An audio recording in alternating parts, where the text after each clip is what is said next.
Hey, Philip Jen, and welcome back to the Kristen Hawkins Show. In today's episode, we're going to discuss Trump's dismantling of USAID and why it's great news for moms and babies across the globe, the good news about maternal mortality in the United States, and while pro-lifers deserve some credit for that, and a monumental chemical abortion case that just dropped out of Louisiana that is making history as the first case to prosecute an abortionist for illegally breaking state and federal law to ship chemical abortion drugs. Remember, I've been talking about this for a while. So we got a lot to discuss. Let's jump right in.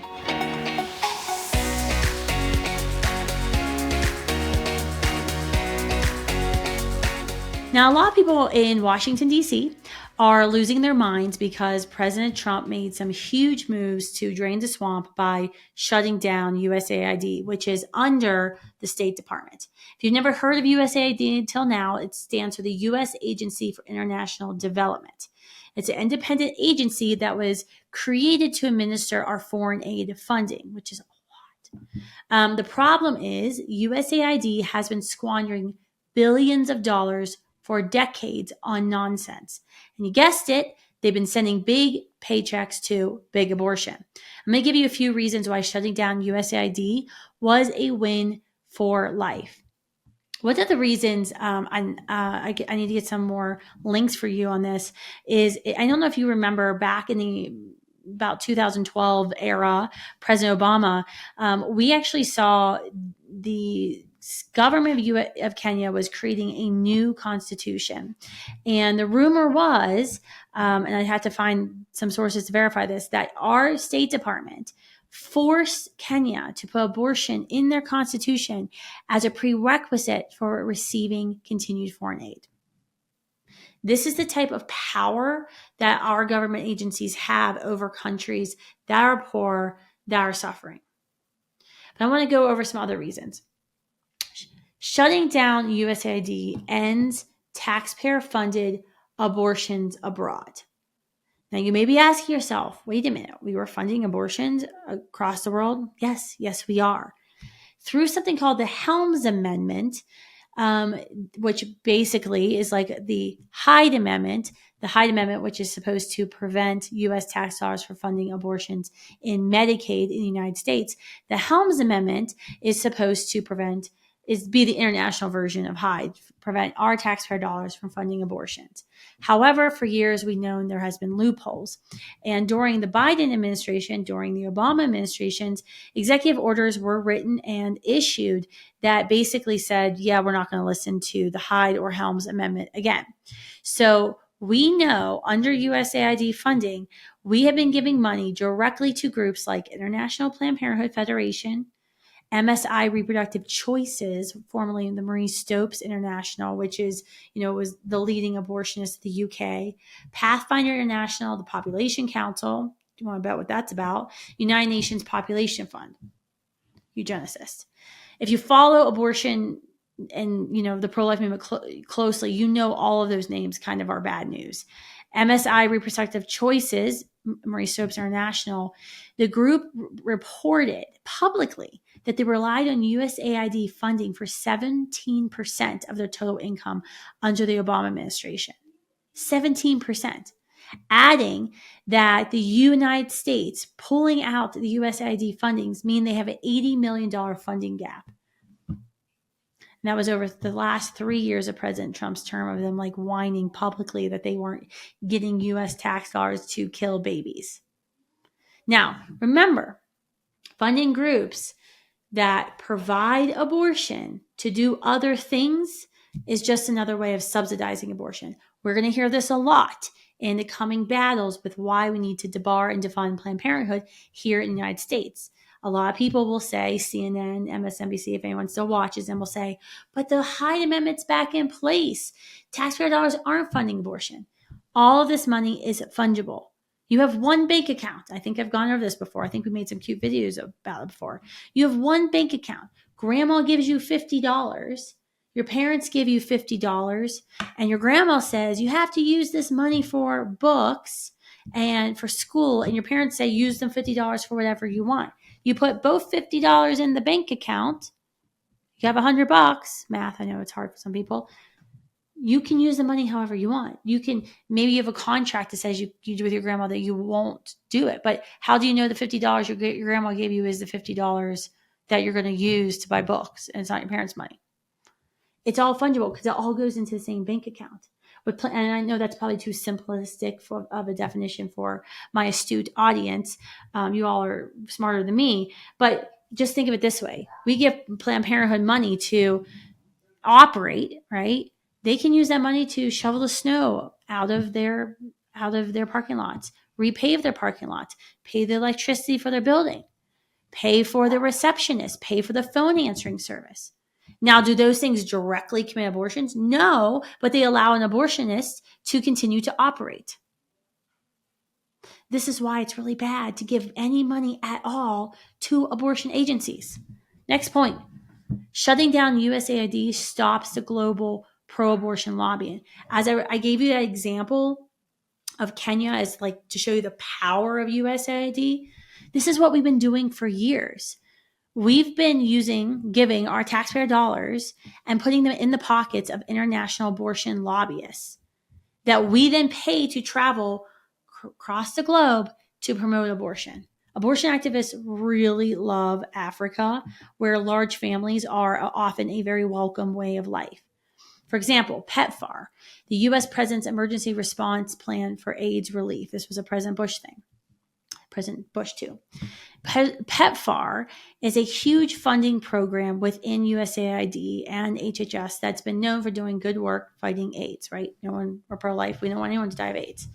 But Representative Chris Smith of New Jersey has sounded the alarm multiple times. Back in 2023, he actually publicly accused President Biden of hijacking PEPFAR to push abortions overseas. How do these things make sense, you might add? How giving money to groups to end death from AIDS, why is it going to abortion? Let me read a Fox News article from 2023 about this situation. Representative Smith says two groups, Population Services International, PSI, and Village Reach, have received $96.5 million and $10.1 million, respectively, from PEPFAR under President Biden. And both groups have a track record of pushing abortion. PSI proudly proclaims it provides abortion and lobbies to eliminate pro-life laws. PSA provides, he said, quote, PSA provides comprehensive abortion and post-abortion care services in 20 countries throughout the world. Smith alleged Village Reach used PEPFAR funds, quote, to promote abortion in Malawi and lobby for changes in pro-life laws. And also, quote, helped Malawi establish a government-funded hotline that included providing abortion for referrals for sexual and reproductive health, i.e. abortion, end quote. A third group, Pathfinder International, received $5 million PEPFAR funding from 2021 to 2023. Representative Smith said the group, quote, lobbies to weaken or eliminate pro-life laws in nations around the world and is explicit in the promotion of abortion in other countries, stating it is committed to expanding access to safe abortion. How would Representative Smith know this? Because he's literally been on top of this since PEPFAR was created. His wife, Marie Smith, actually has an international pro-life organization that monitors the international pro-abortion movement. This is what they do. When you give them money and they grow larger and larger, they then do these bad things. Even if you're like, well, this exact dollar can't be used for abortion, but it can pay for your lobbyist's salary. It can pay for their food stipend when they're traveling to Malawi, pay for their hotel. The third reason I'm glad USAID is shut down is because it redirects funds to now ethical humanitarian efforts. Because the logical question is, are we going to stop giving out foreign aid? I don't think that's going to happen. One of the things is that Congress, who allocates aid and decides how much aid we get, Congress now will have the power to redirect unspent USAID funds to other governmental programs. Instead of pushing for abortion, Congress has an amazing ability to take the U.S. resources that we have, that we freely give to the poor and the destitute across the world, and give those to life-affirming healthcare, maternal support, real aid for struggling families. We know this is needed because lack of maternal support often drives women, especially in the poorest of countries, to seek abortion in the first place. Now, the abortion lobby says, see, this is why we need abortion, because they're extremists. They literally throw the baby out with the bathwater, They say, well, there's a lack of maternal health care in this country. We know the solution. We're just going to kill all the babies. It's like this extremist solution. Their solution isn't, I don't know, create better maternal health care outcomes and networks. No, they just want to kill the baby. That's all they do. So by redirecting taxpayer funds away from these abortion agencies, by shutting down USAID, to caring for moms, by reallocating the funds to maternal support programs, Congress and President Trump have a massive opportunity to address both the supply of abortion and the demand for abortion in one full swoop. That's amazing. The Guttmacher Institute, we all know, pro-abortion, they said the top 2 reasons women seek abortion is, quote, having a child interfere with a woman's education, work, or ability to care for dependents, 74%, or that she could not afford a baby right now, 73%. And that's just American. Can you imagine what that number is overseas? Congress must choose more worthy causes, primed to receive USAID funding, or however it's going to be kind of recreated, rather than abortion funding. It's simple. It's really not that hard. I don't know why everyone was freaking out. All right, next topic. Maternal mortality is down. More good news, people. I've got more good news. Maternal mortality is down nationwide by a lot. And we got to talk about this because the establishment media completely buried the lead on this one. And I'm sure when I'm on college campuses this spring, people will be screaming at me and have no idea about these new stats. So let's first take a walk down memory lane. You might remember that when Dobbs was handed down in June of 2022, the establishment media responded all over the internet that, women were going to die. Women across the country were terrified because they were going to die because they weren't going to have access to abortion, and maternal mortality was going to go way up. True story. I know, it's like, what? It's stupefying to try to make sense of their crazy logic, okay? But that's what they said. They said that because there are going to be pro-life state abortion bans, this was going to lead to women not getting health care that they need to live. And there's going to be unprecedented death from women, pregnant women. Didn't happen. Actually, here. This is from September 2024, The Guardian, not a pro-life source. This was their headline. 1 death is too many. Abortion bans usher in U.S. maternal mortality crisis. Literally, that's their headline. This piece that was published quotes 2 so-called experts in fear-mongering, saying, one person said, quote, I expect in the next few years we're going to start seeing the infant mortality, preterm birth, maternal mortality, maternal morbidity numbers rise for everyone. False. The second person said, beginning access to reproductive health care, quote, is directly causing an increase in morbidity and mortality in our community. We have really robust evidence that shows us that when people have sought abortion care, first of all, it's not people, it's women, have sought abortion care and unable to attain it, their psychological, social, and physical, emotional health is harmed, end quote. A ProPublica piece published in July of 2023, so a year after Roe was reversed, said, quote, the Supreme Court overturned Roe v. Wade last year. Doctors have warned that limiting abortion care will make pregnancy more dangerous in a country that already has the highest mortality rate amongst industrialized nations.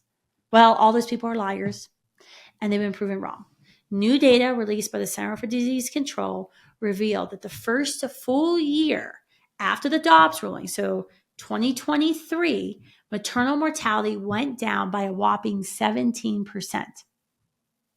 17%. Students for Life blog explains kind of pretty concisely what maternal mortality means. According to the World Health Organization, which we've also been pulled out of, thank you, President Trump, maternal death is defined as the death of a woman, they haven't updated that term yet, while pregnant or within 42 days of termination of pregnancy, irrespective of the duration and the site of the pregnancy, from any cause related to or aggravated by the pregnancy or its management, but not from accidental or incidental causes. This means fewer women in the United States are dying as a result of pregnancy or birth complications. This is great news. According to the CDC's 2023 report, based on the National Vital Statistics System, quote, maternal mortality rate for 2023 decreased to 18.6 deaths per 100,000 live births, compared to a rate of 22.3 in 2022. My good friend at National Review, Dr. Michael New, wrote that this is the lowest maternal mortality rate since 2018. But some outlets that were quick to claim that Dobbs would lead to more maternal deaths were nowhere to be found when this report came out last week. Nowhere to be found. Dr. New wrote, quote, much of the media coverage of this new CDC maternal mortality rate has focused on racial disparities rather than overall decline. Indeed, the headlines from Yahoo, the Associated Press, PBS, CBS News all mentioned either racial disparities or an increase in maternal mortality rate among African American women, which was true. It was a slight increase just in African American women. None of the headlines from these news outlets even mentioned the overall maternal mortality rate declined. And we all know, if you've been in this field, maternal mortality rate of African American women has been substantially higher than white women or even Hispanic women for a number of years. And there's a number of reasons for that. One of which is lack of good health care during the pregnancy, or feeling like they can go to a doctor earlier in the pregnancy. It's delay of care. This is huge. This is still huge, and no one's talking about it. And the media, which claimed otherwise, has been completely silent about this.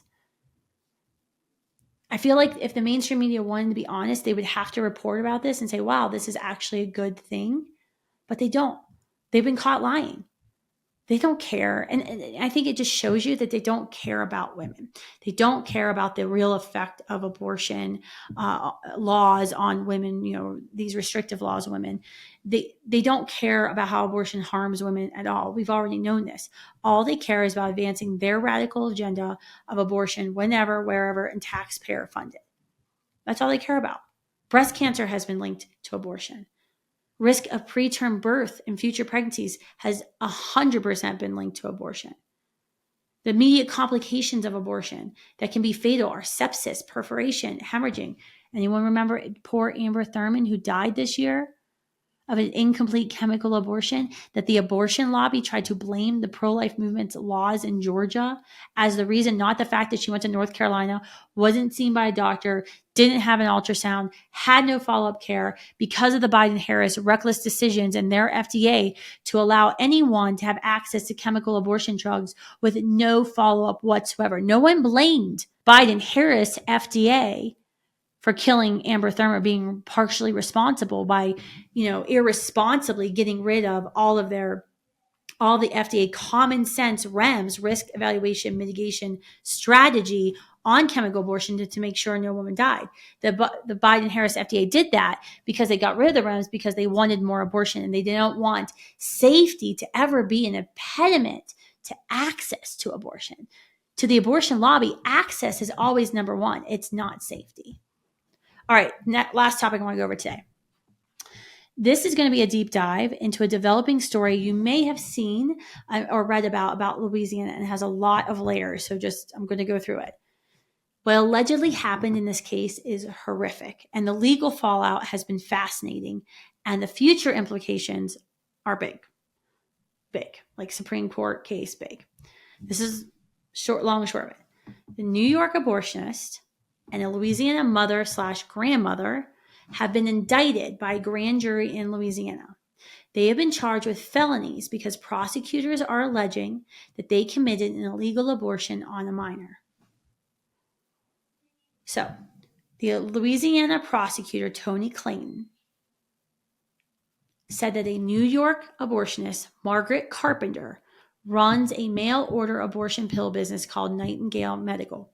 We know this happens. I literally was on like a CBS or ABC News story, a video on TV, an interview where they had me, and they had this woman who didn't even cover up her face in New York State saying she was operating an illegal chemical abortion pill in her basement and had no fear because the governor of New York, Governor Kathy Hochul, was going to defend her. And was like, I couldn't believe she did. I was like, at least cover up your face, because once President Trump's elected, this is, she was stupid. Okay. But I mean, she also kills babies. So what do we expect? So she has a chemical abortion pill business, probably operated out of her basement. We don't have back alley abortions now. We have basement and bathroom abortions, called Nightingale. This mother/grandmother of the baby called Carpenter's company and asked her for abortion pills to give her minor daughter an abortion. Carpenter then mailed the abortion pills to the mother, who gave the pill to her minor child. According to the Louisiana news outlet, The Advocate, quote, the daughter wanted the pregnancy and had a reveal party planned. the district attorney said. The prosecutor, Clayton, said the prescription was filled and mailed to a post office box in Port Allen, where the teenage girl's mother picked it up. Quote, she got the box of pills, gave it to her daughter, and told her to take them, Clayton said. The child took the pills alone, end quote. After taking the abortion pills, the daughter experienced a medical emergency, called 911, and was transported to the hospital where she was treated and stabilized. Can you imagine? One, being a teenage mom, dealing with that trauma and figuring out how you're going to handle becoming a mother as a teen, but then courageously choosing life, and then your mother, unbeknownst to you, forces you and gives you pills to kill your baby that you don't even know about. Your mother, your baby's grandmother, has killed her grandchild. The prosecutor has noted that he will not charge the minor at all in this abortion case. In fact, there's never been a pro-life effort to directly prosecute a mom for abortion. I mean, unless you're like one of those crazy abolitionists who think that all women are evil. And yeah, that's another podcast coming soon. The Louisiana Attorney General, Liz Murrill, is serving as a second prosecutor in this case. This is how big deal of this case is. She's weighed in and said, quote, it is illegal to send abortion pills into the state and it is illegal to coerce another person into having an abortion. I've said it before and I'll say it again. We will hold individuals accountable for breaking a law. I'm a little fangirling over here. This is massive. This is massive because they've indicted not only the mother who's in Louisiana for giving, an abortion to a minor without her consent, but they've also indicted this abortionist who lives in New York State. Within moments that this story came down, Governor Hochul of New York, Chuck Schumer in the Senate, all released videos we will defend reproductive rights. But I don't think they actually had read the details of the case, because if I were them, I would shut the hell up on this. Because this case isn't about choice or reproductive rights. This case was entirely about coercion and forcing an abortion. That's not a good look for the abortion lobby.